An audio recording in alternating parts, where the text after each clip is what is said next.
Hi friends, இந்த வீடியோவில் 10th சோசியலில் இந்திய அரசியலமைப்பு இந்த லெசன் பார்க்கலாம். இது வந்து சிவிக்ஸ் குடிமையிலேருந்து பார்க்குறோம். ஸோ வாங்க பார்க்கலாம். அரசியலமைப்பு அப்படிங்கிற கொள்கை வந்து ஃபஸ்ட்டு வந்து அமெரிக்க ஐக்கிய நாடுகள்லேருந்து தான் தோன்றுனுச்சு அப்படின்னு சொன்னாங்க. ஸோ அவங்க வந்து ப்ராப்பராக வந்து இந்த அரசியலமைப்பு ஸோ இந்த மாதிரி சட்டம்லாம் வச்சுக்கணும் அப்படின்னு கொண்டு வந்ததுனால ஸோ அதையே பார்த்து நம்மளும் சரி நம்மளுக்கும் இந்த மாதிரி ஒரு சட்டம் தேவை அப்படின்னு நம்ம யாரை பார்த்து இன்ஸ்பயர் ஆகி பண்ணோம்னா அமெரிக்க ஐக்கிய நாடுகள்லேருந்து தான் நம்ம இந்த மாதிரி அரசியலமைப்பு ஒன்று கொண்டு வரலாம், நம்மளுக்கும் தேவை அப்படின்னு வந்து எடுத்துக்கிட்டோம். அதாவது 1946 வந்து அமைச்சரவை தூதுக்குழு அப்படிங்கிற திட்டத்தின் கீழே தான் இந்திய அரசியல் நிர்ணய சபையால் தான் இந்த இந்திய அரசியலமைப்பே உருவாக்கப்பட்டுச்சு. இதில் வந்து 292 மாகாண பிரதிநிதிகள், 93 சுதேச அரசுகளோட நியமன உறுப்பினர்கள், மாகாண முதன்மை ஆணையர்கள் சார்பில் வந்து 3 பேர், அப்புறம் பலுச்சிஸ்தான் சார்பில் வந்து ஒருத்தவங்க, மொத்தம் 389 உறுப்பினர்கள் இருந்தாங்க. எத்தனை பேர்? 381. 292, 93, 3 அப்புறம் 1 அப்படின்னு சைடில் எழுதிக்கோங்க. 292ங்கிறது மாகாண பிரதிநிதிகள், 93 சுதேச அரசு, இந்த 3 பேருங்கிறது மாகாண முதன்மை ஆணையர்கள் சார்பில் 3 பேர், அப்புறம் இந்த 1 வந்து பலுச்சிஸ்தான் அப்படின்னு வச்சுக்கோங்க. ஸோ மொத்தமாக 389 பேர் வந்து அந்த அரசியல் நிர்ணய சபையில் உறுப்பினர்களாக வந்து இருந்தாங்க. அரசியல் நிர்ணய சபையோட ஃபஸ்ட்டு கூட்டம் எங்கன்னா 1946 டிசம்பர் 9 தான் வந்து அந்த கூட்டத்தை வந்து அமைச்சிருக்காங்க. அதில் வந்து தற்காலிக தலைவராக யார்? சச்சிதானந்த சின்ஹா. அவர் வயசானவர், அதனால வந்து அந்த சபையை வந்து கூட்டத்தொடர் நடந்து கொண்டிருக்க போகும்போதே அவர் வந்து இறந்துட்டாரு. அதுக்கடுத்து டாக்டர் ராஜேந்திர பிரசாத் அப்படிங்கிறவங்கள வந்து நியமிச்சிருக்காங்க நிர்ணய சபையோட தலைவராக. அவருக்கு உதவி செய்யறதுக்காக யார்? முகர்ஜியும் அப்புறம் கிருஷ்ணமாச்சாரி அப்படிங்கிற 2 பேர்ட்டையும் நியமிச்சிருக்காங்க. அப்போ ஃபர்ஸ்ட் சச்சிதானந்த சின்ஹா இருந்திருக்காரா அரசியல் நிர்ணய சபையோட தலைவரா. அவர் இறந்ததுக்கப்புறம் ராஜேந்திர பிரசாந்த், அவருக்கு உதவியா துணை தலைவர்களாக வந்து முகர்ஜி, கிருஷ்ணமாச்சாரி அப்படின்னு 2 பேர் வச்சிருக்காங்க. இந்த நிர்ணய சபை கிட்டத்தட்ட 11 அமர்வுகளாக வந்து நடந்திருக்கு. எத்தனை நாள்னா 166 நாள் வந்து நடந்திருக்கு. பாருங்க, இங்கே 1 1 இங்கே 6 6 அவ்வளோதான். 1 1 இங்கே 6 6 அந்த சட்டங்கள் எல்லாமே எழுதி முடிச்சு அதில் கொஞ்சம் திருத்தங்கள்லாம் ஏற்படுத்தியிருப்பாங்களே. ஸோ அது வந்து 2473 அப்படின்னு நிறைய திருத்தங்கள்லாம் வந்து முன்வைக்க விட்டுருக்காங்க. எத்தனை திருத்தங்கள்? 2473. இதை ஞாபகம் வச்சுக்கிறேன். பாருங்க, இது எப்படி ஸ்டார்ட் ஆகுது? 2 முடிகிறது 3, அப்போ 2 3, அப்போ 2 3 அப்படின்னு ஞாபகம் வச்சுக்கோங்க. அப்போ 2ல் ஸ்டார்ட் ஆகி 3 முடியும். இத்தனை திருத்தங்கள் வந்து கொண்டு வந்து வச்சுருக்காங்க. இந்திய அரசியலமைப்போட சட்ட வரைவுக்குழு தலைவராக யார்? அது B.R. அம்பேத்கர் தான். அவர் தான் இந்திய அரசியலமைப்போட தந்தை அப்படின்னு அழைக்கப்பட்டாரு. அதை பாருங்க, இதில் வந்து இந்த முகவுரை வந்து இருக்கும் இந்திய அரசியலமைப்பில். அதுக்கப்புறம் அதில் வந்து மொத்தம் 22 பகுதிகள் அப்படின்னு கொடுத்துருக்காங்க. அதாவது இந்த அடிப்படை கடமைகள், அடிப்படை உரிமைகள், ஸோ அதெல்லாம் வரும் இல்லையா, அரசு வெளிக்காட்டு நெறிமுறைகள், ஸோ அந்த மாதிரி பாகங்கள் ஒவ்வொன்றா மொத்தம் 22 பாகங்கள் இருக்குது அப்போதைக்கு ஆரம்பத்தில். அப்புறம் 395 சட்டப்பிரிவுகளும் 8 அட்டவணையும் இருந்திருக்கு. எப்போ இந்திய அரசியலமைப்பு வந்து இந்த மாதிரி கொண்ட அரசியலமைப்பு 1949 நவம்பர் 26 அம்பேத்கர் சப்மிட் பண்ண போகும்போது இத்தனை 22 பாகம், 395 சட்டப்பிரிவு, 8 அட்டவணையா இருந்திருக்கு. ஆனால் இப்போ வந்து 25 பாகமாக ஆயிடுச்சு. அப்புறம் அட்டவணை வந்து 12 ஆயிடுச்சு. அது பாருங்க. அப்புறமேட்டுக்கு வந்து அவர் கொடுத்து அதுக்கப்புறம் ஒரு மாதத்துக்கு அப்புறம் தான் 1950 ஜனவரி 26 வந்து இந்திய அரசியலமைப்பு வந்து நடைமுறைக்கு வந்திருக்கு. அந்த நாளை தான் நம்ம குடியரசு தினமாக கொண்டாடுறோம். இதை வந்து இத்தாலி பாணியில் வந்து ஒருத்தர் கைப்பட எழுதியிருக்காரு. அவர் பேர் யாருன்னா பிரேம் ஹெகாரி நரேன் ரைஜடா. பிரேம் ஹெகாரி நரேன் ரைஜடா அப்படிங்கிறவங்களால இந்திய அரசியலமைப்பு சட்டம் இத்தாலி பாணியில் அவரோட கைப்படவே எழுதியிருக்காங்க. இப்போ இத்தாலி பாணியில் அவங்களோட கைப்பட எழுதியிருக்காங்க. யாரு? பிரேம். அங்கே பிரேம்ங்கிறது கழுத்தில் தாலியை தொங்க போட்டுட்டே தான் இருப்பார். பிரேமு கழுத்தில் தாலியை தொங்க போட்டுட்டே தான் இருப்பார். ஏன்னா அரசியலமைப்பு எழுதணுங்கிறதுக்காக பிரேமு கழுத்தில் தாலியை தொங்க போட்டுட்டே இருப்பார் லெட்டு போல். ஏன்னா இந்திய அரசியலமைப்பை எழுதுறதுக்காக அப்படின்னு வச்சுக்கோங்க. இந்திய அரசியலமைப்போட சிறப்பு கூறுகள் பாருங்கள். இது ரொம்ப நீளமானது. ஏன்னா மற்ற நாடுகளோட அரசியல் வந்து நம்ம பேசப்பட்டிருக்கோம். இது நெகிழும் நெகிழா தன்மையை கூடியது. கூட்டாட்சி முறை, ஆமாம், மத்திய அரசு மாநில அரசு ரெண்டுமே இருக்குது. அப்புறம் இந்தியாங்கிறது சமய சார்பற்றது. இங்கே சுதந்திரமான நீதித்துறை இருக்குது. 18 வயசு நிறுவனம் எல்லாத்துக்குமே வாக்களிக்கிற உரிமை இருக்குது. ஸோ இதெல்லாம் வந்து சிறப்பு கூறுகளாக கொடுத்துருக்காங்க. இப்போ முகவுரை பார்க்கலாம். முகவுரை ஃபஸ்ட்டு எல்லாம் இன்ட்ரொடக்ஷன் அந்த மாதிரி கொடுப்பாங்க. ஸோ அதனால அரசியலமைப்புக்கும் ஒரு இன்ட்ரொடக்ஷன் இருக்குது. அதான் முன்னுரை, முகவுரை எல்லாமே. இதுதான் அரசியலமைப்போட திறவுகோல் அப்படின்னு சொல்லப்படுது. இது முகவுரைய அரசியலமைப்பின் திறவுகோல் சொல்றோம். 1947 ஜனவரி 22 அரசியல் நிர்ணய சபையினால ஏற்றுக்கொள்ளப்பட்ட இந்த ஜவஹர்லால் நேருவோட குறிக்கோள் தீர்மானம் தான் இதோட முகவுரையா இருந்திருக்கு. எப்ப சப்மிட் பண்ணாங்கன்னா 1949 நவம்பர் 26 தான். ஆனா ஜவஹர்லால் நேரு 1947 ஜனவரி 22 அப்ப ஒரு முன்னுரை மாதிரி பேசியிருப்பாரு. ஸோ அதை தான் குறிக்கோள் தீர்மானமா முகவுரையா வந்து நம்ம அரசியலமைப்புல போட்டிருக்கோம். 1976 42 அதாவது இந்திரா காந்தி அம்மையாரோட பீரியட்ல வந்து இதை வந்து ஒரு தடவை திருத்தம் பண்ணியிருக்காங்க. இதை இந்த ஜவஹர்லால் நேரு கொடுத்த இந்த முகவுரையை ஒரு தடவை திருத்தம் பண்ணியிருக்காங்க. அதுல சமதர்மம், சமய சார்பினை, ஒருமைப்பாடு போன்ற புதிய 3 வார்த்தைகள் வந்து சேர்க்கப்பட்டிருக்கு. ஏன் இந்த வார்த்தையை சேர்த்திருக்காங்க அப்படின்னா இந்த பிரெஞ்சு புரட்சினால தான். இந்த பிரெஞ்சு புரட்சி வந்து எப்பன்னா 1789 எப்படிங்க அமைச்சுக்கலாம், 789 அப்படிங்கிற பிரெஞ்சு புரட்சி, 789 பிரெஞ்சு புரட்சி. இதில் பாருங்க சுதந்திரம், சமத்துவம், சகோதரத்துவம் இந்த முழக்கங்கள்லாம் இருக்குல்ல. ஸோ இதை வந்து இங்கே வந்து சேர்த்திருப்பாங்க இந்த முகவரையில். எப்போ 42 1976 4 2 கூட்டுங்க 6 வருதா, அப்போ இங்கே 6 வருதா. 42வது அமெண்ட்மெண்ட் எப்போ கொண்டு வந்திருக்காங்க, 1976வது வருஷம் கொண்டு வந்திருக்காங்க. யார் பீரியட்னா இந்திரா காந்தி அம்மையார் பீரியடு. அப்போதான் இந்த சமதர்மம், சமய சார்பின்மை, ஒருமைப்பாடு இந்த வார்த்தைகளை வந்து சேர்த்திருக்காங்க. இது எப்படி ஸ்டார்ட் ஆகும்னா இந்திய மக்களாகிய நாம் அப்படிங்கிற சொற்களோட தான் இந்த முகவுரை வந்து ஸ்டார்ட் ஆகும். இதுல வந்து இந்தியாங்கிறது ஒரு இறையாண்மை மிக்க சமதர்ம சமய சார்பற்ற ஜனநாயக குடியரசு அப்படின்னு நமது அரசியலமைப்பு முகவுரை கூறுகிறது. ஃபர்ஸ்ட் என்ன, இறைவன்கிட்ட வந்து ஸ்டார்ட் ஆகுது, லாஸ்ட் குடியரசுல வந்து முடியுது. இப்போ இறைவன்கிட்ட ஸ்டார்ட் ஆகி லாஸ்ட் குடியில குடிக்கணும். இப்போ ஃபர்ஸ்ட் காலையில பார்த்தா பட்டையும் கொட்டையமா சாமிகிட்ட நிற்பாங்களா, லாஸ்ட் நைட்டாக பார்த்தா குடிச்சிட்டு வந்திருப்பான். ஸோ அதை வந்து இந்த ஞாபகம் வச்சுக்கோங்க.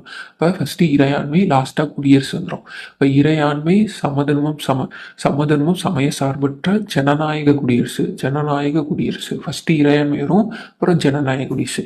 ஃபர்ஸ்ட் சமதர்மம், அப்புறம் சமயம். சமயம் வந்து ரெண்டாவதாக தான் வரும். ஸோ இந்த லைனை ஆர்டராக மாற்றிடாதீங்க. இது கூட ஒரு 1 hourல கேட்டிருக்காங்க. அப்புறம் குடியுரிமை, அதான் சிட்டிசன்ஷிப்னு சொல்லுவாங்களே, அதில் சிட்டிசன் அப்படிங்கிற சொல் சிவிஸ் அப்படிங்கிற லத்தீன் மொழியிலேருந்து தான் எடுக்கப்பட்டிருக்கு. இந்த லத்தீன் மொழியில், லத்தீன் இல்லை இத்தாலி மொழியில தான் நம்மளுக்கு வந்து அரசியலமைப்பை அவர் கைப்பட எழுதியிருப்பார்னு பார்த்தோம்ல, இத்தாலி. ஓகேவா. அதான் தாலி, தாலி பேனாவை தாலி மாதிரி கழுத்தில் போட்டிருப்பான் பிரேம், பேனாவை தாலி மாதிரி கழுத்தில் போட்டிருப்பான் பிரேம். ஸோ அவர் தான் கைப்படவே எழுதியிருக்காரு. இப்போ டைப்பிங்லாம் எதுவும் பண்ணல, கைப்படவே இத்தாலி மாடியில் எழுதியிருக்காரு அரசியலமைப்பை. இது வந்து நகர அரசியலில் வசிக்கிறவங்க அப்படின்னு இந்த சிவிஸ் அப்படிங்கிறது என்ன பொருள்னா நகர அரசில் வசிக்கிறவங்க அப்படின்னு வந்து பொருள் தருதான். இது வந்து ஒற்றை குடியுரிமை வந்து வழங்கிறது. இந்த குடியுரிமை அப்படிங்கிறது நம்மளுக்கு பார்ட் 2ல் வருது. பார்ட் 1ல் வந்து ஒரு 4 பிரிவு, 4 சட்டங்கள் தான் இருக்கும். 1 2 3ன்னு 4 சட்டங்களாக இருக்கும். அது வந்து என்னென்னா நம்ம எல்லைகளை எப்படி வகுக்கிறது, ஸோ இந்த மொழி, ஸோ இந்த மாதிரிலாம் வந்து கொடுத்து வச்சுருப்பாங்க பார்ட் 1ல். இது பகுதி 2, அதான் பார்ட் 2ல் சட்டம் பிரிவு 5லேருந்து 11 வரைக்கும் இருக்குது. இந்த 5லேருந்து 11 வரைக்குமே இருக்கிறது எதை பற்றி சொல்லணும்னா குடியுரிமை பற்றி சொல்லுது. குடியுரிமை எப்போ சேர்க்கிறது, எப்படி பெறலாம், எப்படி நீக்கலாம் அப்படிங்கிறத பற்றி சொல்லுது. பெறதுக்கு வந்து 5, நீக்கிறதுக்கு வந்து 3. குடியுரிமை சட்டம் 1955. ஸோ 5 குடியுரிமை, 5 குடியுரிமை பெற்றுக்கலாம். அப்போ 1955 இயற்றப்பட்ட குடியுரிமை சட்டம் குடியுரிமை பெறுதல், குடியுரிமை இழுத்தல் அப்படிங்கிறத பற்றி விளக்குது. இது அரசியலமைப்பு சட்ட திருத்தத்தால் எத்தனை முறை, 9 முறை திருத்தப்பட்டிருக்கு. இது இந்த குடியுரிமை சட்டம். அஞ்சாம நம்ம குடியுரிமை பெற்றுக்கணும், நம்ம குடியுரிமை பெற்றுக்கணும். இது வந்து கிட்டத்தட்ட 9 முறை வந்து திருத்திருக்காங்க. எத்தனை, 9 முறை திருத்திருக்காங்க. ஃபர்ஸ்ட் பாருங்க, குடியுரிமை வந்து பெறது அப்படிங்கிறது பிறப்பின் மூலம் 1950 தான் நம்ம குடியரசு நாடாக ஆக்கணும்ல. ஸோ அன்னைக்கு இல்லைன்னா அதுக்கப்புறம் யாராச்சும் பிறந்தாங்கன்னா அவங்க இந்திய குடிமக்களாக கருதப்படுவாங்க. அடுத்து வம்சாவளி, அதான் குடியரசு தினத்தன்னைக்கு அன்னைக்கோ இல்லை அதுக்கப்புறமோ வெளிநாட்டில் இருக்கிறவங்க யாராச்சும் குழந்தை பெற்றுக்கிட்டாங்க, அதாவது வெளிநாட்டில் இங்கே இருக்கிறவங்க யாராச்சும் குழந்தை பெற்றுக்கிட்டாங்கன்னா அந்த குழந்தை வந்து இந்திய குடியுரிமையை வந்து பெற முடியும். ஸோ அந்த குழந்தையோட அப்பா ஆனால் நம்ம இந்தியனா வந்து இருக்கணும். அப்படி இருக்கும் பட்சத்தில் குடியுரிமை கிடைக்கும். வம்சாவளி அப்படிங்கிற மூலம் குடியுரிமை அந்த குழந்தைக்கு கிடைக்கும். பதிவின் மூலம். பதிவின் மூலம்னா ஒருவர் வந்து இந்திய குடியுரிமை கோரி பொறுத்தவரை அங்கே இங்கெல்லாம் இருந்திருக்கேன், ஸோ எனக்கு இன்னும் இந்திய குடியுரிமை கொடுக்கல, எனக்கு எல்லாமே டாக்குமெண்ட்ஸ்லாம் கரெக்டாக தான் இருக்குது அப்படின்னு பதிவு பண்ணி ஒருத்தவங்க குடியுரிமை பெற்றுக்கலாம். அப்புறம் இயல்புரிமை மூலம். இயல்புரிமைங்கிறது வெளிநாட்டவங்களுக்கு. அவங்க வந்து வெளிநாட்டவராக இருக்கிறாங்க, ஸோ இந்திய அரசுக்கு உட்பட்டு எல்லாத்தையும் விண்ணப்பத்தெல்லாம் ரெடி பண்ணிவிட்டு அவங்களுக்குன்னு ஒரு சில டாக்குமெண்ட் கொடுத்துருப்பாங்க, ஸோ அதெல்லாம் சப்மிட் பண்ணி இயல்பாக அவங்களும் உரிமையை வந்து பெற்றுக்கலாம். இந்த வெளிநாட்டவங்களாம் கிட்டத்தட்ட இத்தனை வருஷம் இந்தியாவில் வாழணும் அப்படின்னு இருக்கும்ல, நம்ம போய் ஃபாரினில் வந்தால் இந்த வருஷம் நீங்கள் வாழணும், அப்போ தான் குடியுரிமை கிடைக்கும், அந்த மாதிரிலாம் ஒரு சில இது இருக்கும்ல ரூல்ஸ். ஸோ அதே போல் தான் இந்தியாவுக்கும். தேச நாடுகள் இணைவு மூலம் குடியுரிமை பெறனா இப்போ புதுச்சேரியை நம்மக்கிட்ட இணைச்சிக்கிட்டோம்ல, ஸோ அப்போ அங்கே இருக்கிறவங்களுக்கு நம்ம குடியுரிமை கொடுத்த மாதிரி. இப்போ புதுச்சேரி இணைக்கலைன்னா அவங்களுக்கு நம்ம குடியுரிமை கொடுக்க முடியாது, ஸோ அங்கே உள்ள மக்கள் வந்து இந்திய நாட்டை சேர்ந்தவங்கள அப்படிங்கிற மாதிரி வரும். ஆனால் இப்போ இணைச்சிக்கிட்டோம், ஸோ அதனால் வந்து அவங்க இருக்கிறவங்க குடியுரிமை பெற்றவங்க தான். அடுத்து குடியுரிமை இழக்கிறது 3 வழி மூலியமாக குடியுரிமை வந்து இழக்க செய்யலாம். ஒருத்தன் தானாக முன் வந்து எனக்கு இந்த குடியுரிமை வேணாம் அப்படின்னு சொல்கிறது மூலிமா, இல்லைனா ஒருத்தன் வந்து வேறொரு நாட்டில் வந்து குடியுரிமை பெறும்போது இங்கே உள்ள குடியுரிமை தானாக வந்து கேன்சல் ஆகிரும். நீ அங்கே போய் வெளிநாட்டில் போய் அப்ளை பண்ணி வாங்கிட்டேன்னா இங்கே உள்ளது ஆட்டோமேட்டிக்காக கேன்சல் ஆயிரும். அதுக்கடுத்து ஒரு குடிமகன் வந்து மோசடி. இது வந்து இந்த வெளிநாட்டவர் பார்த்தீங்களா இயல்புரிமை. ஸோ அவர் வந்து அப்படி குடியுரிமை வாங்கிட்டாலோ மோசடி ஏதாச்சும் இங்கே உள்ளதை செஞ்சுட்டு, இல்லை வெளிநாட்டில் போய் தங்கியிருப்பாங்களே, இங்கே நான் ஏதாச்சும் பணக்காரவங்க இங்கே ஏதாச்சும் கொள்ளை அடிச்சுட்டு ஏமாற்றிட்டு, இல்லை கவர்மெண்ட்டே ஏமாற்றிட்டு வெளிநாட்டில் போய் செட்டில் ஆகிட்டாங்கன்னா, ஸோ அவங்களுக்கு இங்கே உள்ள குடியுரிமை வந்து ரத்து செஞ்சிருவாங்க. அடுத்து அடிப்படை உரிமைகள். இது குடியுரிமை பார்த்தோம் 1955, 2வது பார்ட்டு 5லேருந்து 11 வரைக்கும். அதுக்கடுத்து வந்துன்னா அடிப்படை உரிமை. இது பார்ட்டு 3, 12லேருந்து அங்கே 11, அப்போ 12லேருந்து 35 வரைக்கும். இது வந்து எங்கேருந்து எடுத்துக்கோம், அமெரிக்க ஐக்கிய நாடுகள்கிட்ட அடிப்படை உரிமையை வாங்கியிருக்கோம். அடிப்படை உரிமையில் நம்ம ஐக்கியமாகிட்டோம், அடிப்படை உரிமையில் நம்ம ஐக்கியமாகிட்டோம். இப்போ அடிப்படை ஐக்கிய நாடு அமெரிக்க ஐக்கிய நாடு. இதில் பாருங்க, முதல்ல வந்து இந்திய அரசியலமைப்பில் மொத்தம் 7 அடிப்படை உரிமைகள் வந்து இருந்திருக்கு, ஆனால் இப்போ வந்து 6 தான் இருக்கு அப்படின்னு சொல்றாங்க. அரசியலமைப்பு பகுதி 3 இந்தியாவோட மகாசாசனம். இந்த அடிப்படை உரிமை தான் இந்தியாவோட மகாசாசனம். இந்த பார்ட் 3 தான் இந்தியாவின் மகாசாசனம் அப்படின்னே சொல்லப்படுது. இந்தியாவில் வசிக்கிற மக்கள் அனைவருக்கும் வந்து அடிப்படை உரிமைங்கிறது பொதுவானது அப்படின்னு சொல்றாங்க. இல்லை பாருங்க, அரசியலமைப்புக்கு உட்பட்டு தீர்வு காணும் உரிமை சட்ட பிரிவு வந்து 32. இதுதான் இதயம் ஆன்மா அப்படின்னு B.R. அம்பேத்கர் வந்து சொல்லியிருப்பாரு. ஏன்னா இது ரொம்ப முக்கியமான ஒன்று. ஏன் அப்படின்னா, ஒருத்தர் நீதிமன்றத்தை முத்திரையிடல, இல்லைன்னா நீதிமன்றத்தால் வெளியிடப்படும் கட்டளைகள், இல்லைன்னா ஆணை, நீதி பேராணை அப்படின்னு இது வந்து சொல்றாங்க. இதுல வந்து உச்ச நீதிமன்றம் மற்றும் உயர் நீதிமன்றம் ரெண்டுமே 2 வகையான நீதி பேராணையை வந்து வெளியிட முடியும் அப்படின்னு சொல்லப்படுது. இதுல வந்து உச்ச நீதிமன்றம் அரசியலமைப்பின் பாதுகாவலனாக அழைக்கப்படுகிறது. என்னதான் உயர் நீதிமன்றம் இல்லாதனால சுப்ரீம் கோர்ட்டு தான் பாதுகாவலன் அப்படின்னு சொல்றாங்க. ஏன் இந்த 32 வந்து இதயம் மற்றும் ஆன்மா அப்படின்னா, என்னை இந்த படி சும்மா கைது செஞ்சுட்டு போயிட்டாங்க தெரியாமல் அப்படின்னா, என்னோட அடிப்படை உரிமையை கேட்டு வாங்குறது 32 படி தான் நம்ம போய் வாங்க முடியும். சட்டப்பிரிவு 32 படி தான் என்னை தவறுதலாக கைது பண்ணிட்டு வந்துட்டாங்க அப்படிங்கிற மாதிரிலாம் சொல்லிட்டு நம்ம அடிப்படை உரிமையை பெற்றுக்கொள்ள முடியும். அதனால தான் இது ரொம்ப முக்கியமானது. அதே போல் இந்த உச்ச நீதிமன்றமாக இருக்கட்டும், உயர் நீதிமன்றமாக இருக்கட்டும், ஆளுக்கு 5 உச்ச நீதிமன்றக்கும் 5, உயர் நீதிமன்றமும் 5 நீதி பேராண்மையை வெளியிட முடியும். அது என்னென்ன நீதி பேராண்மைனா, ஆட்கொணர்வு நீதி பேராண்மை. இது எல்லாருமே காரணம் கேட்டிருப்போம். ஹேபியஸ் கார்பஸ் அப்படிங்கிறது, அதாவது சட்டத்துக்கு புறம்பா ஒருத்தர் கைது செய்யப்படுறது இதை வந்து பாதுகாக்கிறது. இதுதான் இதில் முக்கியமானது. சொன்னல, புறம்பா எனக்கு தெரியாமல் தப்பா கைது பண்ணிட்டாங்கன்னா, ஸோ இதுக்கு சொல்லி பாதுகாக்கலாம். இல்லைன்னா ஒருத்தரை வந்து ரொம்ப நாளாக காணும் அப்படிங்கிற அந்த படத்துலலாம் காமிப்பாங்களே, ஸோ ஹேபியஸ் கார்பஸ் போட்டால் அது போலீஸே வந்து கொண்டு வந்து அவங்கள கண்டுபிடிச்சி நிறுத்தணும் அப்படிங்கிற மாதிரிலாம் நிறையா ரூல்ஸ் இருக்கு. கட்டளையுறுத்தும் நீதி பேரமை. அதாவது கட்டளையிட்ட நீதி பேரான சட்ட உதவியோட தனது மனு தொடர்பான பணியினை சம்மந்தப்பட்ட துறையிலேருந்து எனக்கு இந்த துறையிலேருந்து இந்த மாதிரி எனக்கு இது வேணுங்க, டீட்டெயில்ஸ் வேணும் அப்படின்னா கொடுங்க அப்படின்னா, நம்ம கோர்ட்டுகிட்ட போய் இந்த மாதிரி கேட்டோம்னா அவங்க வந்து அந்த துறைக்கு வந்து இவங்களுக்கு இந்த மாதிரி கொடுங்க அப்படின்னு சொல்லிட்டு போட்டாங்கன்னா, சட்டம் போட்டாங்கன்னா, ஸோ அவங்களுக்கு வந்து கொடுத்துருவாங்க. அப்புறம் தடையிருத்தும் நீதி பேராண்மை. ஒரு கீழ்மன்றம் தனது சட்ட எல்லை தாண்டி செயல்படுவதை வந்து தடுக்கிறது. அதாவது இப்போ மேலே ஒரு உயர் உச்சநீதிமன்றம் தான் உயர்நீதிமன்றம் அதை கேட்காம ஏதாச்சும் செஞ்சாங்கன்னா அப்போ உச்சநீதிமன்றம் அதில் தலையிட்டு நீங்கள் செய்கிறது தப்பு, இந்த இது செய்கிறதுக்கும் உங்களுக்கு தடை விதிச்சுக்கும் அப்படின்னு தடை உறுத்தலாம். ஸோ அதுதான் சொல்கிறாங்க. ஆவண கேட்பு நீதி பெற, அதாவது உயர்நீதிமன்றம் ஆவணங்களையோ நியாயமான பரிசீலனைக்கு தனக்கோ அல்லது உரிய அதிகாரிக்கோ அனுப்ப செய்ய கீழ் நீதிமன்றங்களுக்கு இடமானை. அதான் ஆவண கேட்பு நீதி பெறாண்மை. அதான் எனக்கு இது ஹைகோர்ட்டே வந்து ஏன் இந்த டீட்டெயில்ஸ்லாம் நீங்கள் சரியாக கொடுக்கல இந்த டிபார்ட்மெண்ட்லேருந்து இந்த கேஸுக்கு அப்படின்னு உயர்நீதிமன்றமே கேட்டாங்கன்னா, ஆர்டர் போட்டாங்கன்னு வச்சுக்கோங்களேன், இந்த ஆவண கேட்பு போட்டாங்கன்னா கண்டிப்பாக அந்த டிபார்ட்மெண்ட்லேருந்து சப்மிட் பண்ணி தான் ஆகணும் ஹைகோர்ட்டுக்கு. அப்புறம் தகுதி முறை வினவும் நீதி பேராண்மை, அதாவது சட்டத்துக்கு புறம்பா தகாத முறையில் அரசு அலுவலகத்தை கைப்பற்றுறது வந்து தடை செய்யணும். இப்போ கைப்பற்றது மட்டும் இல்லை, இது இப்போ வந்து இவன் நேற்று சும்மா தெருவில் சுற்றிட்டேன், நான் இன்னைக்கு பார்த்தா ஏதோ கவர்மெண்ட் ஜாப்ல இருக்கான், பரிசை எழுதலாம் ஒன்றும் எழுதலை, எப்படி ஃபேக்காக உள்ளாக போயிருப்பான் அப்படி சந்தேகத்தால். ஸோ இந்த தகுதி முறை மூலியமாக அவங்க மேலே கேஸ் போட்டு எப்படி வாங்கினாங்க அப்படிங்கிறதையும் நம்ம பார்த்துக்கலாம். அதுக்கடுத்து சமத்துவ உரிமை. இதுக்கு வந்து ஸ்கூல் டைமை வந்து ஞாபகம் வச்சுக்கோங்க. நம்மளுக்கு 14 வயசு இருக்கப்போ நம்ம என்ன 9th படிப்போமா, ஸோ அதை ஞாபகம் வச்சுக்கோங்க. 9th படித்து முடிப்போம், இல்லைனா படிச்சுட்டு இருப்போம் 14 வயசு இருக்கப்போ. இப்போ 9th படிக்கும்போது நம்ம எல்லாரும் நினைப்போம் நம்ம எல்லாரும் ஒன்று, நம்ம 10th 12th எல்லாருமே ஒன்றா தான் படிக்க போகிறோம் அப்படின்னு நினச்சிட்டு போகல. அப்போ 14னா சட்டத்தின் முன் அனைவரும் சமம். 9th படிக்கிறப்ப எல்லாருமே சமம். 15 அப்படின்னா 10th போயிடும்.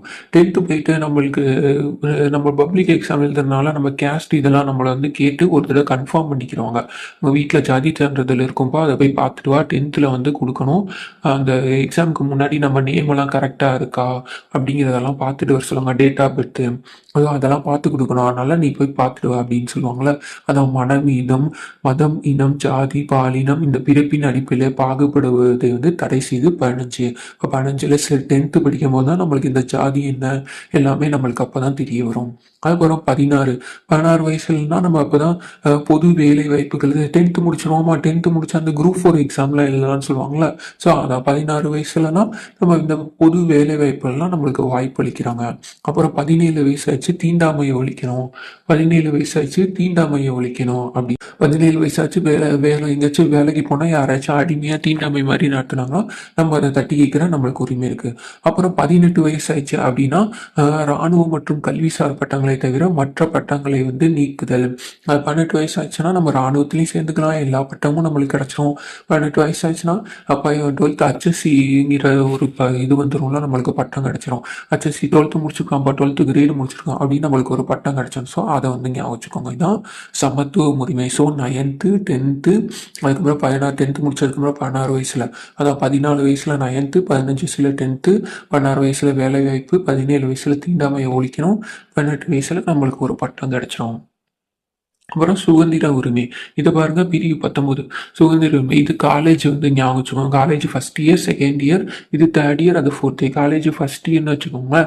ஃபர்ஸ்ட் இயர்னா நீ நம்ம எங்கேனாலும் பேசலாம், ஜாலியாக இருக்கும், ஃபர்ஸ்ட் டைம் வந்திருக்கோம், ஸோ எல்லா இடத்தையும் சுற்றி பார்த்து இது பண்ணுவோம்ல. ஸோ பேச்சுரிமை, கருத்து தெரிவிக்கும் உரிமை, நம்ம யார் எந்த மேம் எப்படின்னே தெரியாது, ஸோ அவங்கள பற்றி இப்படி கமெண்ட் பண்ணுறது, ஸோ அந்த மாதிரிலாம் இருக்கும்ல. ஸோ அமைதியான முறையில் சங்கம் அமைச்சிக்கலாம், கூட்டிக்கலாம், ஸோ எந்த கேம்பில் வேணாலும் போய் சேர்ந்துக்கலாம், ஸோ அந்த மாதிரிலாம் இருக்கும்ல. ஸோ பிரிவு 19னா அந்த காலேஜ் ஃபர்ஸ்ட் இயர்னா நம்மளுக்கு பேச்சுரிமை, கருத்து தெரிவிக்கும் உரிமை, சுதந்திர உரிமை எல்லாமே கிடைக்கும். அதுக்கப்புறம் காலேஜ் செகண்ட் இயர்னா 20, அதாவது ஏதாச்சும் நம்ம மேலே குற்றம் சாட்டிட்டாங்க, நம்மளுக்கு தண்டனைக்கு இது பண்ணிட்டாங்கன்னா நம்மளை நாமே பாதுகாக்க முடியும். நான் செகண்ட் இயர் ஏன் மேலெல்லாம் சொல்லிட்டு இருக்கீங்க, நான்லாம் எந்த தண்டனைக்கு வர மாட்டேன், நான் என்னை பாதுகாத்துக்கிறேன் செகண்ட் இயர்னு சொல்லிட்டு. ஸோ அதை ஞாபகம் வச்சுக்கோங்க. அதுக்கப்புறம் பிரிவு 21 தேர்ட் இயர் வந்துட்டோம். தேர்ட் இயர் வந்துட்டு அடுத்து ஒரு வருஷம் தான் இருக்குது. ஸோ நம்மளுக்கு தனிப்பட்ட வாழ்க்கை இருக்குது, ஸோ அதெல்லாம் பார்க்கணும். ஸோ தேர்ட் இயர் இனிமேல் அரியர்ஸ் எல்லாம் கிளியர் பண்ண ஆரம்பிக்கணும். ஸோ அப்படி நினைப்போம்ல. ஸோ அதான் வாழ்க்கை மற்றும் தனிப்பட்ட சுதந்திரக்கான பாதுகாப்பு பெறும் உரிமை, அதான் தேர்ட் இயர். இப்போ அதே தேர்ட் இயர் இப்போ தொடக்க கல்வி பெறுமுறை தேர்ட் இயர் தேர்ட் இயர்னா தொடக்க கல்வி எல்லா உரிமையும் பெற இருக்குடா எங்களுக்கு, ஏன்னா அடுத்த வருஷம் நான் முடிச்சுட்டு போகிறேன், அதனால எல்லா கல்வி உரிமையெல்லாம் பெறதுக்கு எனக்கு இருக்குது. தேர்ட் இயர் 21 பிரிவு 22 சில வழக்குகளை நம்மளை கைது செஞ்சுட்டாலும் தடுப்பு காவலில் தான் ஃபோர்த் இயர் லாஸ்ட் இயர் ஏதோ படிச்சுட்டு போகிறான், அவனை வந்து இதெல்லாம் போடாதீங்க, காவல்லாம் வைக்காதீங்க, தண்டனை கொடுக்காதீங்க அப்படின்னு சொல்லி கெஞ்சோம்ல. ஸோ டிகிரி வாங்கி கேட்டோம் அப்படிங்கிற மாதிரி ஏதாச்சும் கேஸ் ஆனால் அந்த மாதிரி இது பண்ணுறலாம் பிரிவு 22. அடுத்து பாருங்க சுரண்டலுக்கு எதிரான உரிமை. இப்போ எல்லாம் காலேஜ்லாம் படித்து முடிச்சிட்டோம். இப்போ வேலைக்கு போன்றது கட்டாயம். அதான் கட்டாய வேலை, கொத்தடிமை வேலை, மனித நேயமற்ற வியாபாரம் தடுத்தல். அதான் 23 வயசுனா கண்டிப்பாக நீ வேலைக்கு போயே ஆகணும், வீட்டில் உட்கார விட மாட்டாங்க. ஸோ அதான் பிரிவு 24 தொழிற்சாலை மற்றும் ஆபத்தான இடங்களில் குழந்தை தொழிலாளர் முறையை தடுத்தல். தொழிற்சாலை மற்றும் ஆபத்தான இடங்கள்ல குழந்தை தொழிலாளர் முறையை வந்து தடுக்கணும். நம்ம தொழிற்சாலை போனால் எங்கேயாச்சும் நம்ம வேலைக்கு போகிறோமா, ஸோ அந்த இடத்துல வந்து குழந்தை தொழிலாளர் இருந்தாலும் அந்த முறையை நம்ம தடுக்கணும். அதான் 24 வயசு. 25 வயசானாலே ஒரு பொறுப்பு வந்துடும். ஸோ ஒரு சாமி ஏதாச்சும் கும்பிடணும்னு நினைப்போம்ல, அதான் 25 வயசானா ஏதாச்சும் ஒரு சமயத்தை பின்பற்றணும்னு நினைப்போம், அதை பரப்பணும்னு நினைப்போம்.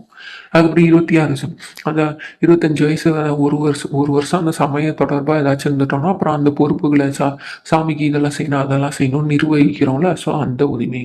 அப்புறம் 27 வயசானாலும் அதுக்கு இந்த கோயிலுக்கு கூழ் ஊற்றுறோம் அப்படின்னு சொல்லிட்டு நம்ம வரி வசூலிக்க போகலாம். ஸோ அதான் எந்த ஒரு மதத்தையும் பரப்புவதற்கு அதை வரி செலுத்துவதற்கு எதிரான சுதந்திரம். பிரிவு 28 அப்படின்னா மதம் சார்ந்த கல்வி நிறுவனங்களில் நடைபெறும் அதாவது வழிபாட்டில் வந்து கலந்துக்கிறேன், எல்லா வழிபாட்டிலையும் கலந்துக்கிறது. 25னா ஏதாச்சும் ஒரு மதத்தை பின்பற்றுறது. 26 அந்த மதத்தில் நல்லா ஊறி போய் நிர்வகிக்கிறது. 27 அந்த மதத்துக்கு வந்து வரி செலுத்துறதுக்கு நானது. அப்புறம் 28 அப்படின்னா அதில் வழிபாடு அறிவுரை எல்லாத்தையும் நிகழ்த்துறது. அப்புறம் கல்வி கலாச்சார உரிமை அப்படின்னா இந்த சிறுபான்மையினர்களுக்கு 29 வயசு ஆயிடுச்சு. ஸோ சமயம் எல்லாத்தையும் பார்த்தாச்சு. சரி இந்த சிறுபான்மையினராக இருக்காங்களே, ஸோ அவங்கள வந்து நம்ம பாதுகாக்கணும், ஒரு பொறுப்புணர்வு இந்த சமூகத்து மேலே வரும்ல, அதான் சொல்கிறாங்க. 29 வயசு ஆச்சு, அந்த சிறுபான்மையினர்களை எழுத்து மொழி கலாச்சாரம் இதெல்லாம் நம்மளுக்கு பாதுகாக்கணும் அப்படின்னு ஒரு எண்ணம் அந்த ட்ராக்ல வந்து சில பேர் ஒவ்வொரு டயத்துலையும் ஒவ்வொரு ஒப்பீனியன் நம்மளுக்கு வரும்ல.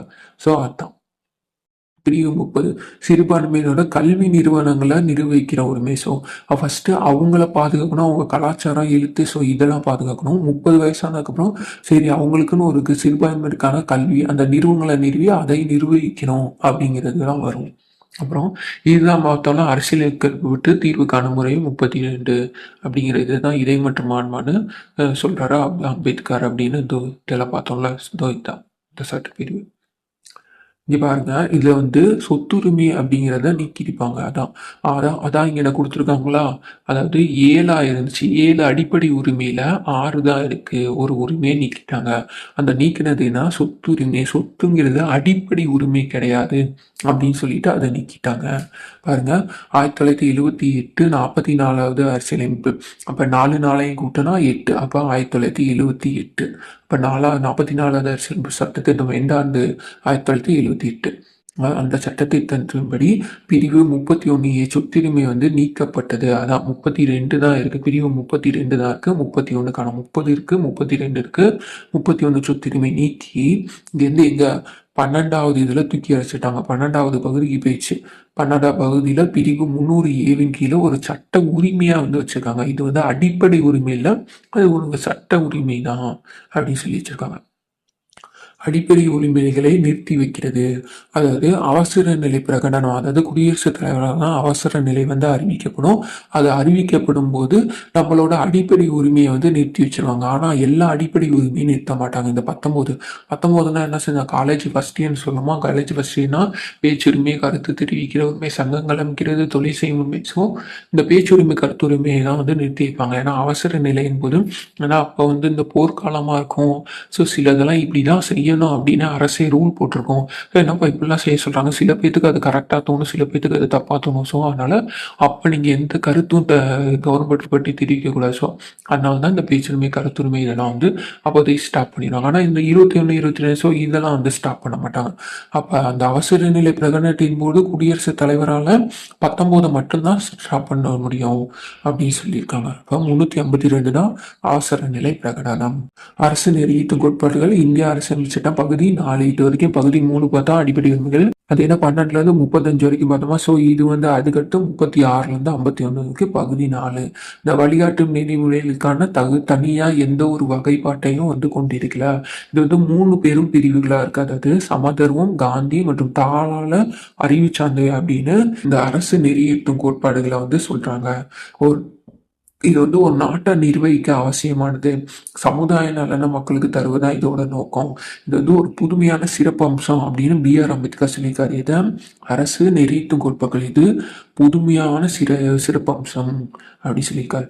பாருங்க, நம்ம அடிப்படை உரிமை பார்க்கலாமா? அடிப்படை உரிமையில ஐக்கியமாயிட்டான்னு சொன்னோமா? அப்ப அடிப்படை மொழியில ஐக்கியமாயிட்டான்னா அமெரிக்க ஐக்கிய நாடுகள்ல இதை கொடுத்துச்சு. இப்ப அரசு நெறியீட்டும் கோட்பாடுகள் அப்படிங்கிறது அயர்லாந்து நாட்டின் அரசியலமைப்பிலிருந்து பயன்பட்டு நெறியுறுத்திய நான் அயர்ந்து போயிட்டேன்ப்பா.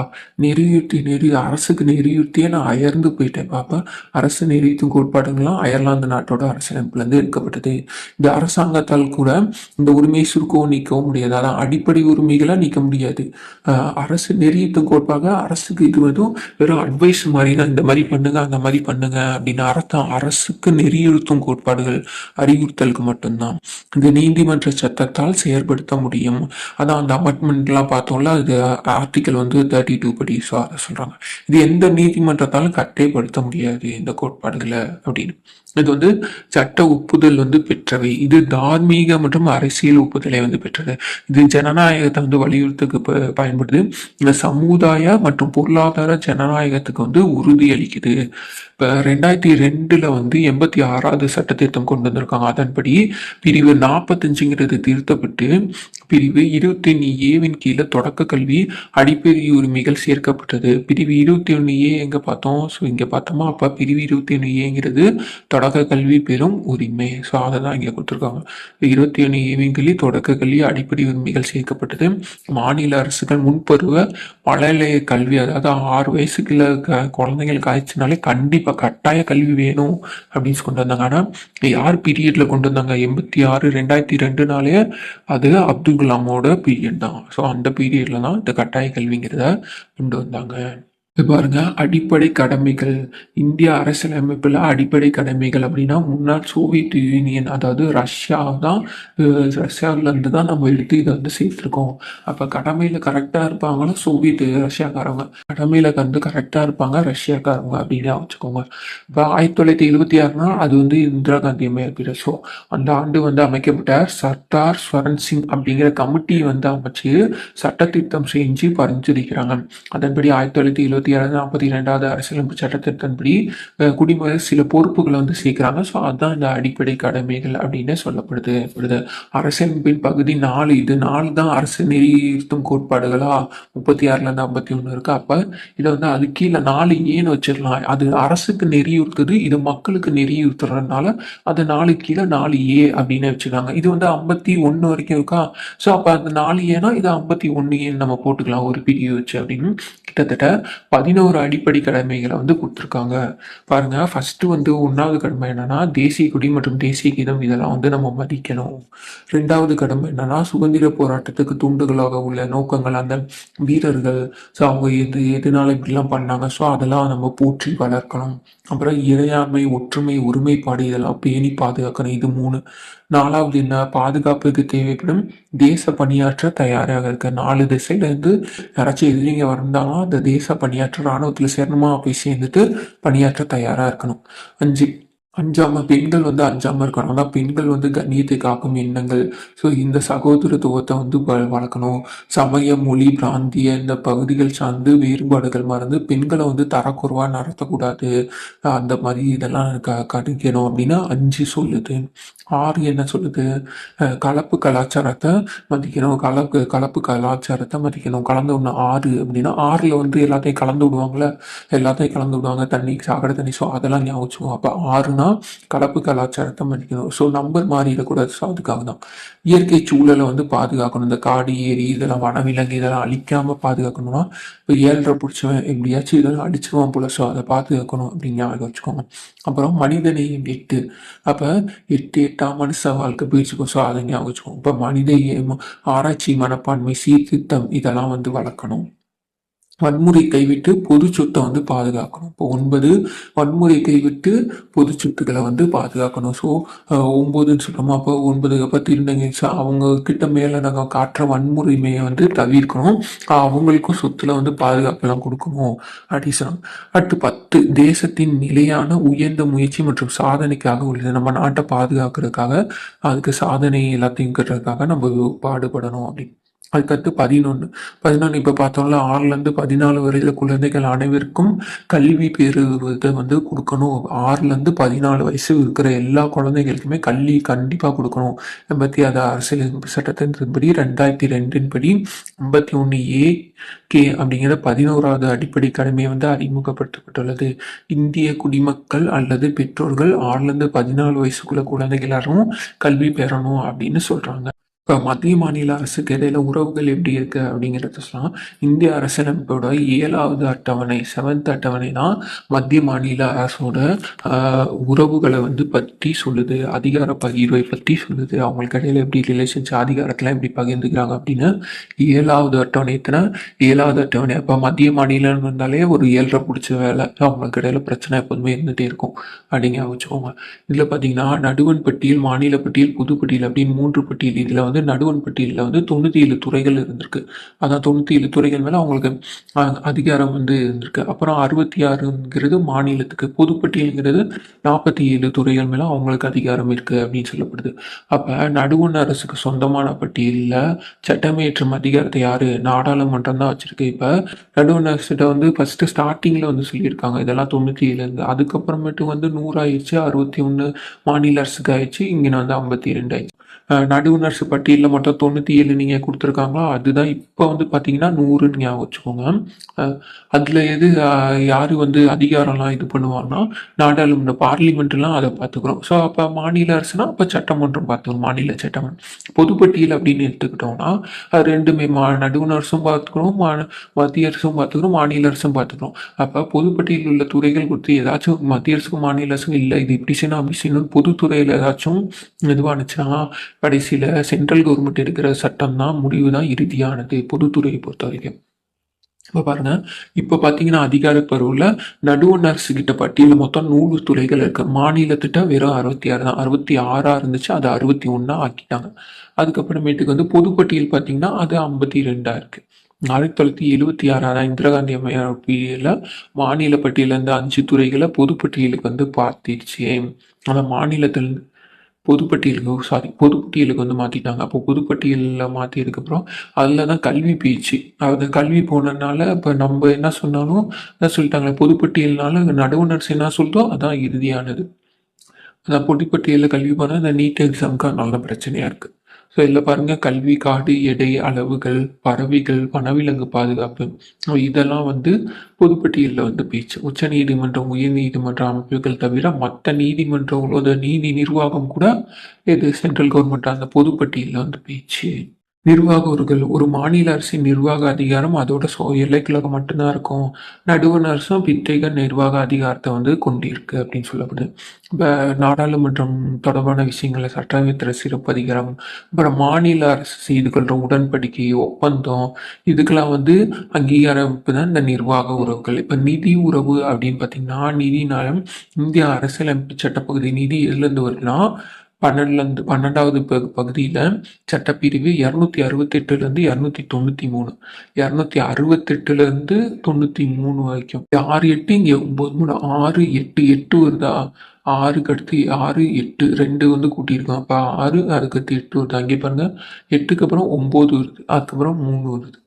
நடுவண் மாநில அரசுகளோட நிதி சார்ந்த உறவுகளை பற்றி இந்த நிதி உறவுகள் இந்த பார்ட்டுக்குள்ளாக தான் விளக்குறாங்க. இந்த பகுதிகளுக்கு சட்டப்பிரிவுகளுக்குள்ள தான் இது. 2வது பகுதியில் சட்டப்பிரிவு 268லேருந்து 293 வரைக்கும். இந்த 280 கீழே குடியரசுத் தலைவரால் நியமனம் செய்யப்பட்ட நிதிக்குழு பரிந்துரையின் அடிப்படையில் நடுவண் அரசுலாம் சில வரிகள் வந்து வசூலிக்கப்படும். மாநில அரசுனாலையும் நடுவண் அரசுனாலையும் அது சில வரிகள் வந்து பிரிச்சுக்கிட்டு இது பண்ணிடுறாங்க. இப்போ ஜிஎஸ்டி போடுறோம்ல, ஸோ அதில் வந்து மாநில அரசு மத்திய அரசு 2 பேருமே அந்த வரியில் வந்து பாதி வந்து எடுத்துக்கிடுவாங்க. அதுக்கப்புறம் நடுவண் மாநில அரசுகளின் உறவினை விசாரிக்க மறைந்த முன்னாள் பிரதமர் திருமதி இந்திரா காந்தி வந்து 1983 சர்க்காரியா அப்படிங்கிற குழு வந்து நியமிச்சிருக்காங்க. நடுவண் அரசுக்கும் மாநில அரசுக்கும் இடையில வந்து அந்த நிதியை பற்றி தான் சொல்லிட்டு இருக்கோம். ஸோ இங்கேனே அதான் நிதி உறவுகள், நடுவண் அரசு மாநில அரசுக்கு நிதி உறவுகள் தான் இந்த சட்டம் சொல்லுது. ஸோ அது எப்படி இருக்கு, அந்த குழுவை வச்சு நீங்கள் நல்லா கண்காணித்து பார்த்து சொல்லுங்கள் எப்படி இருக்கு அப்படின்னு சொல்லிட்டு இந்திரா காந்தி அம்மா தான் 83 வந்து இந்த குழு வந்து போடுறாங்க. சர்க்கார் அப்படின்னு வந்து போடுறாங்க. சர்க்காரி குழு 84ஓட அவங்க இறந்துருவாங்க. ஸோ அதுக்கு முன்னாடி ஒரு வருஷத்துக்கு முன்னாடி இந்த குழுவை போட்டு அந்த குழு 247 பரிந்துரைகளை கொடுக்குது. அதில் 180 பரிந்துரைகளை மத்திய அரசு வந்து எடுத்துக்குது. அதுக்கப்புறமேட்டுக்கு வந்து நம்ம சும்மா இருப்போமா, தமிழ்நாடு அரசு ராஜமன்னார் அப்படிங்கிற ஒரு குழு வந்து அமைக்குது. அதுவும் இது நடுவண் மாநில அரசுகளோட உறவுகளை வந்து ஆராயதான். அது எப்போ 1969. எப்போ அது வந்து தமிழ்நாடுனா ராஜா வந்துருவாங்க. தமிழ்நாடுனா ராஜா, இந்திரா காந்தி அம்மையார்னா சர்க்கார் அப்படின்னு வச்சுக்குவாங்க. 83, இங்கே 69. அலுவலக மொழிகள் இந்திய அரசியலமைப்பு சட்ட பகுதி இங்கே பாருங்க. இது எத்தனை படிக்கிறது இல்லைன்னா இப்போ பாருங்க, எக்ஸுங்கிறது 10, இதுங்கிறது 7, அப்போ 17. அப்போ 17வது பகுதியில் 343லேருந்து 351 வரை உள்ள சட்டப்பிரிவுகள் இந்த அலுவலக மொழி பற்றி சொல்லுது. அப்போ 143 அப்படின்னா ஐ லவ் யூ, அது ஒரு மொழி. இங்கே 343 அப்படிங்கிறது இது ஒரு மொழி, இது அலுவலக மொழி. அப்போ 343லேருந்து 351 வரைக்கும் இருக்கு. தொடக்கத்தில் ஃபர்ஸ்ட் வந்து 14 மொழிகள் தான் பட்டியலில் வச்சிருந்தாங்க. அதுக்கப்புறம் 8வது அட்டவணையில் மறுபடியும் 22 மொழியா வந்து அங்கீகரிச்சிருப்பாங்க. இப்போ பாருங்க, 2004ஆம் ஆண்டுலேருந்து இந்திய அரசு செம்மொழிகள் அப்படிங்கிற புதிய வகைப்பாட்டினை வந்து ஏற்படுத்திருக்காங்க. இல்லை ஃபர்ஸ்ட் வந்து முதல்ல 6 மொழி கொடுத்துருக்காங்க. அதில் ஃபர்ஸ்ட் வந்து நம்ம தமிழ் தான். 2004 தமிழுக்கு தான் கொடுத்துருக்காங்க. பல பேர் போராடி தான் நம்மளுக்கு 2004 இந்த செம்மொழி அங்கீகாரம் கொடுத்துருப்பாங்க. நம்மளுக்கு 4 கொடுத்தாங்களா, அதுக்கு அடுத்த வருஷமே சன்ஸ்கிருத்துக்கு வந்து கொடுத்துருவாங்க, சமஸ்கிருதத்துக்கு. அதுக்கடுத்து நம்மளுக்கு கொடுத்து ஒரு 4 வருஷத்துக்கு அப்புறம் தெலுங்குக்கு, கன்னடத்துக்கு கொடுத்துருக்காங்க. அதுக்கப்புறம் நம்மளுக்கு கொடுத்து ஒரு 9 வருஷத்துக்கு அப்புறம் மலையாளத்துக்கு, நம்மளுக்கு கொடுத்து ஒரு 10 வருஷத்துக்கு அப்புறம் தான் ஒடிஷாவுக்கு. பாருங்க, நம்மளுக்கு 2004, அதை மட்டும் ஞாபகம் வச்சுக்கோங்க. நம்மளுக்கு கொடுத்த வருஷமே அடுத்த வருஷமே சமஸ்கிருதத்துக்கு. இந்த கன்னடம் தெலுங்குனா நம்மளுக்கு கொடுத்து 4 வருஷத்துக்கு அப்புறம், மலையாளம் நம்மளுக்கு கொடுத்து 9 வருஷத்துக்கு அப்புறம், ஒடிசானா நம்மளுக்கு கொடுத்து 10 வருஷத்துக்கு அப்புறம் செம்மொழி அப்படிங்கிற அங்கீகாரத்தை கொடுத்துருக்காங்க. அப்புறம் அவசர கால ஏற்பாடுகள், தேசிய அவசர நிலை அப்படின்னா தேசிய அளவுக்கு அவசர நிலை, அதாவது 352. இது குடியரசுத் தலைவர் தான் அறிமுகப்படுத்துவாரு. அதாவது போர் இந்த மாதிரி வந்துச்சுன்னா, அதான் குடியரசுத் தலைவர் தான் இது ஏற்படுத்துவார். போர், வெளிநாட்டு கிளர்ச்சி, ஸோ உள்நாட்டிலையும் கிளர்ச்சி ஏதாச்சும் ஏற்படுத்தினா அந்த தேசிய அவசர நிலையை வந்து ஏற்படுத்துவார். இப்போ 382 அப்படிங்கிற அவசர நிலையை அறிவிக்கலாம். போர், வெளிநாட்டில் ஆக்கிரமிப்பின் போது அறிவிக்கப்பட்டிருந்துச்சுன்னா அது வெளிப்புற அவசர நிலை. அதாவது வெளிநாட்டினர் மற்றவங்க மூலியமா இருந்துச்சுன்னா அது வெளிப்புற அவசர நிலை. அதே உள்ளுக்குள்ளேயே உள்நாட்டிலேயே ஏதாச்சும் கிளர்ச்சி அப்படின்னு வந்துச்சா அது உள்நாட்டு அவசர நிலை. அந்த மாதிரி நடந்திருக்கு. 3 வருஷம் உள்நாட்டு அவசர நிலை நடந்திருக்கு. இப்போ 1962, 71, 75. அதுக்கடுத்து மாநில அவசர நிலை சட்டப்பிரிவு 356. அதாவது இங்கே இருக்கிறார்களா ஆளுநர், ஸோ இங்கே வந்து சட்டம் ஒழுங்கு சரியில்லை, தேர்தலை நடத்த முடியல அப்படி இப்படின்னு ஏதாச்சும் சொல்லிட்டாருன்னு வச்சுக்கோங்க குடியரசுத் தலைவர்கிட்ட, அவ்வளோதான். 356 அப்படிங்கிற அவசர நிலையை போடுங்கடா, அங்கே வந்து ஆளுநரை குடியரசுத் தலைவர் ஆட்சி கொண்டு வாங்க அப்படின்னு குடியரசுத் தலைவர் வந்து ஆள மாட்டார். ஆனால் அவருக்கு பதிலாக ஆளுநர் இந்த ஆழ்வார். கிட்டத்தட்ட 1 வருஷத்துலேருந்து 3 வருஷம் வந்து நீடிக்கும் அந்த ஆட்சிங்கிறது. அதான் 1951 வந்து பஞ்சாப் மாநிலத்தில் தான் குடியரசுத் தலைவர் ஆட்சி வந்து நடந்திருக்க, வேற எங்கேயும் இது பண்ணல. அதுக்கடுத்து நிதி சார்ந்த அவசர நிலை, நிதினாலே 360. இந்த அவசர நிலை தான் இது வரைக்கும் நம்ம இந்தியாவில் வரவே இல்லை. நிதி நெருக்கடி வரவே இல்லை. அப்படி வந்துச்சு போட்டாங்கன்னு வச்சுக்கோங்க, ஏதாச்சும் நம்ம ஃபினான்ஷியலாக டவுன் ஆகிட்டோம், கடன் இதெல்லாம் ஆகிட்டோம்னா, இந்த நடுவணர் மாநில எல்லா கவர்மெண்ட்டில் இருக்கிறவங்க, சென்ட்ரல் ஸ்டேட்டு, அவங்களுக்கெல்லாம் இன்க்ரிமெண்ட்டு, அது சம்பளத்தை வந்து குறைச்சிருவாங்க. இன்க்ரிமெண்ட்டு சொல்கிறேன், சம்பளத்தை வந்து ஃபுல்லாகவே குறைச்சிருவாங்க முக்கால்வாசி. அரசியலமைப்பு சட்ட திருத்தம், அது அமெண்ட்மெண்ட். இதை வந்து இதை வந்து மேம்படுத்துதல், சின்ன மாற்றம் பண்ணுறது, அதுதான் அந்த அமெண்ட்மெண்ட் அப்படின்னு சொல்லியிருக்காங்க. இது வந்து 10 தப்புனா 10 + 10 20. அப்போ XX வந்துச்சுன்னா 20. இது பகுதி 20ல் 368 அப்படிங்கிற சட்டப்பிரிவுனா அரசியலமைப்பு சட்ட திருத்தம் செய்வதில் பின்பற்றப்படும் முறைகள் மற்றும் திருத்தம் செய்வதில் நாடாளுமன்றம் எப்படி அதிகாரம் பண்ணுறது அப்படிங்கிறத தெரிவிக்கிறேன். இந்த அரசியலமைப்பு சட்ட திருத்தம் பண்றதையும் கொடுத்துருக்காங்க. பகுதி 20 மூலியமா 368வது சட்டப்பிரிவு மூலியமா நம்ம அரசியலமைப்பு சட்டத்தை திருத்திக்கலாம். எப்படி 368 368 அரசியலமைப்பு திருத்தது 20ல் 368. அரசியலமைப்பு சட்ட திருத்தம் செய்ததில் பின்பற்றப்படும் வழிமுறைகள் சாதாரணமான திருத்திட முடியாது. நாடாளுமன்றம் இருக்குல்ல, நாடாளுமன்றத்தில் ஏதாவது பார்லிமெண்ட், அதுல மேலவை கீழவைன்னு இருக்கும்ல, ராஜ்யசபா அந்த லோக்சபா இருக்கும்ல, ஸோ அந்த 2 அவைகள் இந்த சட்ட திருத்தத்தை கொண்டு வந்து மசோதாவை கொண்டு வந்து அதுக்கப்புறம் சட்டமாக்கணும். அப்பனா தான் அரசியலமைப்பு சட்டத்தை திருத்த முடியும். நாடாளுமன்றத்தோட ஒவ்வொரு அவையிலும் அவையின் ஒட்டுமொத்த உறுப்பினர்கள்ல பெரும்பாலான உறுப்பினர்கள், அதாவது 2 பங்குக்கு குறையாதவங்க வந்து மசோதாவுக்கு ஆதரவு அளிக்க வேணும். 3 பங்குல 2 பங்கு பேர் அந்த மசோதாவுக்கு ஆதரவு அளிக்கணும். அப்படின்னா அது வந்து அடுத்த இதுக்கு போகும். நாடாளுமன்றத்தால் மட்டுமே அரசியலமைப்பு சட்ட திருத்தத்தை கொண்டு வர முடியும். பார்லிமெண்டால மட்டும்தான், நடுவண் அரசு மட்டும்தான் அந்த அரசியலமைப்பு சட்டத்தை நம்ம கோரலாம். ஆனால் அங்கே போயிட்டு அவங்க எவ்வளோ வாக்களிக்கிறாங்க, எப்படி முடியுங்கிறத அதுக்கப்புறம் தான் பார்க்கணும். அரசியலமைப்பு சட்ட திருத்தத்தோட வகைகள் நம்ம என்ன சொன்னோம்? இப்பகுதி 20 368 6-8 6-8 3-6-8 3-6-8 அரசியலமைப்பின் 368வது சட்டப்பிரிப்புமே 3 வகையில் அரசியலமைப்புல சட்டத்திருத்த வழிவகைகள் செய்யலாம். நாடாளுமன்றம் இருக்குல்ல, அதில் சாதாரண அறுதி பெரும்பான்மை மூலம் திருத்தம் செய்யலாம். நாடாளுமன்றத்தின் சிறப்பு அறுதி பெரும்பான்மை, அதாவது இல்லை 3-2 பேர் அந்த மாதிரி கொடுத்தாங்கன்னா இது எல்லாருமே கொடுத்துருவாங்க, அதான் சிறப்பு அதிப்பு. அப்புறம் நாடாளுமன்றத்தின் சிறப்பு அறுதி பெரும்பான்மையும் பாதிக்கும் ஏற்பட்ட மாநில சட்டமன்றங்கள். இப்போ நாடாளுமன்றத்தில் வந்து சிறப்பு அறுதி பெரும்பான்மை கிடைச்சா நம்ம ஒவ்வொரு மாநிலம் இருக்குல்ல, ஸோ அங்கேயும் இந்த சட்டம் கொண்டு வர போகிறோம், இந்த சட்டம் கொண்டு வர போகிறோம், இதுக்கெல்லாம் இது பண்ணுறாங்க, வாங்க ஒப்புதல் கொடுங்க அப்படின்னு அங்கனையும் கொடுத்தாங்கன்னா அது ஒரு எக்ஸ்ட்ரா பவர் மாதிரி. அரசியலமைப்பின் 42வது சட்ட திருத்தம் வந்து சிறு அரசியலமைப்பாக தான். 42 4+2 6, அப்போ 1976 தான் குட்டி அரசியலமைப்பு. சிறு அரசியலமைப்புன்னு சொல்கிறது இது இந்திரா காந்தி அம்மையார் பீரியடில் வந்தது தான். ஏன்னா இது மூலயமா தான் அவங்க வந்து இந்த முகவுரையெல்லாம் மாற்றிருப்பாங்க, ஸோ நிறைய மாறுதல் செஞ்சுருப்பாங்க இல்லையா. ஸோ அது அரசியலமைப்பு சீர்திருத்த குழுக்கள், அரசியலமைப்பையே சீர்திருத்தத்துக்கு குழுக்கள்லாம் இது பண்ணி அரசியலமைப்பு செயல்பாடு, அதான் அரசியலமைப்பு எப்படி இருக்கு, எப்படி நிர்வாகம் நடந்திருக்கு, ஸோ அதெல்லாம் வந்து குறித்து ஒரு ஆய்வு செஞ்சுட்டு வாங்க அப்படின்னு 2000ஆம் ஆண்டு இந்திய அரசு ஒரு தீர்மானத்தின்படி எம்என் வெங்கடாச்சலையா அப்படிங்கிறவங்க தலைமையில் அரசியலமைப்பு சட்ட செயல்பாட்டிற்கான ஒரு தேசிய சீராய்வு ஆணையத்தை வந்து நியமிக்கிறாங்க. இது வெங்கடாச்சலையா 2000 தேசிய சீராய்வு ஆணையத்தை வந்து நிரூபிக்கிறாங்க. தேசிய சீராய்வு ஆணையம் வெங்கடாச்சலம், அதாவது வெங்கடாச்சலபதி கோயில் உண்டியல்ல 2000 ரூபா போட்டால் இந்த நம்ம தேசியமே சீராயிரும். வெங்கடாச்சலபதி கோயில் உண்டியல்ல 2000 ரூபா நோட்டு போட்டோம்னா நம்ம தேசியமே சீராயிரும் அப்படிங்க வச்சுக்கோங்க. இது மாதிரி போட்டிருக்காங்க. எதுக்கு? அரசியலமைப்பு சீர்திருத்தம்லாம் ஒழுங்கா இருக்கா அப்படிங்கிறத பார்க்கறதுக்கு. அதே போல உச்ச நீதிமன்றத்தோட முன்னாள் தலைமை நீதிபதி இவரையும் போட்டிருக்காங்க. எதுக்கு? அரசின் பல்வேறு நிலைகள் அதற்கிடையே தொடர்பு பங்களிப்பு குறித்து ஒரு புதிய நோக்கத்தை வந்து ஆராயும். இது எதுக்கு போட்டிருக்காங்க? அரசியல் அமைப்பு செயல்பாடு தான் வெங்கடாச்சலவையா. இது அரசியல் அமைப்பு செயல்பாடு. இவர் என்னது? அரசோட நிறைய நிலைகள், அவங்களோட தொடர்பு மற்றும் பங்களிப்பு குறித்து ஆராயறதுக்காக சுப்ரீம் கோர்ட்டோட முன்னாள் தலைமை நீதிபதி பூஞ்சி அப்படிங்கிறவங்கள ஏப்ரல் 2007 அவங்களோட ஒரு 3 பேர் கொண்ட ஒரு ஆணையத்தை வந்து அமைக்கிறாங்க. இது ரெண்டுமே அரசியலமைப்பு சார்ந்துதான். இது அரசியலமைப்போட செயல்பாடுனா வெங்கடாச்சலையா வந்துருவாரு. இது பல்வேறு நிலை, அவங்களோட பங்களிப்பு தொடர்புனா பூஞ்சி இருந்திருக்கும். பூஞ்சி இஞ்சி 7 ரூபாய்க்கு கொடுப்பாங்க யாச்சும். இஞ்சி பூஞ்சினா இஞ்சி, அப்போ இஞ்சி 7 ரூபாய்க்கு கொடுப்பாங்க அப்படிங்கிறது ஞாபகம். So thank you friends. இதுக்கு முன்னாடி நம்ம 10th தமிழ் கூட போட்டிருக்கேன். ஸோ அதையும் பாருங்கள். லைன் பை லைனாக எல்லாத்தையும் டீட்டெயிலாக எக்ஸ்பிளைன் பண்ணியிருப்பேன். ஸோ எந்த மிஸ்டேக்கும் விட்டாமல் நீங்கள் ஒரு தடவை இந்த வீடியோ பார்த்துட்டிங்கன்னா அடுத்து நீங்கள் படிக்கிறதுக்கு உங்களுக்கு ஈஸியாக இருக்கும். ஒரு கிளான்ஸ் மாதிரி தான், ஒரு ரீகால் மாதிரி பண்ணுறது கூட இந்த வீடியோ வந்து யூஸ்ஃபுல்லாக இருக்கும். ஸோ பாருங்கள். Thank you friends. உங்கள் சப்போர்ட் பண்ணுங்கள் சேனலுக்கு. தேங்க்யூ.